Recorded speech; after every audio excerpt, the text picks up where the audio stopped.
Jadi salah satu yang penting harus kita perhatikan itu adalah masalah wudhu. Karena gak sah sholat seseorang kalau wudhunya tidak benar. Dan dari sekian sifat wudhu, yang sempurna adalah yang diriwayatkan oleh Utsman, Khalifah ketiga radhiyallahu ta'ala anhu, ketika ia mempraktekkan bagaimana cara Rasulullah SAW berwudhu. Nah, hari ini insya Allah kita mau coba praktekkan bagaimana wudhu yang diriwayatkan oleh Utsman radhiyallahu ta'ala anhu. Disebutkan bahwasanya Utsman bin Affan, ia meminta dibawakan air untuk dia berwudu, mencontohkan. Nah, kita coba ya. Nah, wudunya Rasulullah SAW adalah sifat kamil yang sempurna. Bagaimana? Disebutkan dalam riwayat, ketika Utsman sudah dibawakan wadah untuk berwudu, Utsman bin Affan radhiyallahu ta'ala anhu memulai dengan mencuci tangannya. Nah, kita kalau nggak pakai wadah, pakai keran, berarti bisa langsung dibuka kerannya. Tentu lihat hemat airnya ya. Jadi nggak terlalu banyak.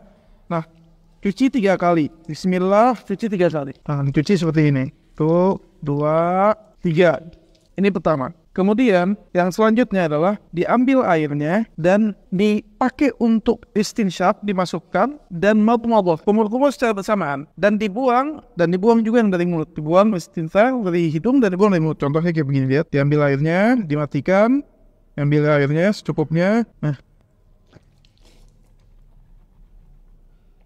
Nah, kita contohkan yang kedua ya.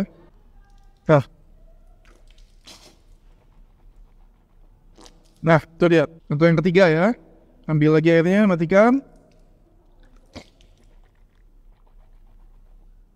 Nah, dibuang. Kemudian, yang selanjutnya, disebutkan bahwasannya Utsman bin Affan radhiyallahu anhu mengambil air tangannya untuk membasuh wajahnya.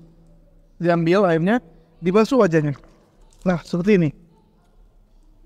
Dalam bagian punya jenggot, itu disunnahkan, dalam riwayat disebutkan Rasulullah mentahlil. Tahlil itu di sela-sela ya jenggotnya, apalagi yang jenggotnya itu tebal seperti anak ini, jenggot tebal itu di sela-sela. Diambil lagi airnya, dibasahkan wajahnya, kecil lagi, diusap. Dan wajah itu termasuk yang ghasal. Ghasal itu artinya apa? Dicuci, bukan hanya sekedar diusap.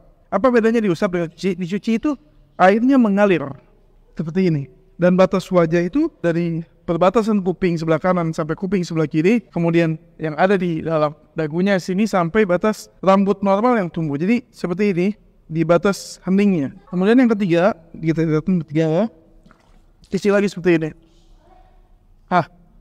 Lihat, ini 3 kali. Kemudian setelah itu diambil air lagi di tangannya, dibasahkan tangannya. Bisa dengan diambil seperti ini. Dibasahkan sampai siku semuanya, di sela-sela jarinya sampai siku, ilal mirfaqain, ini 1 kali, atau bisa dengan dibuka airnya sedikit, kemudian dibasahkan. Betul-betul basah tangannya. Ini yang kedua dan ini yang ketiga.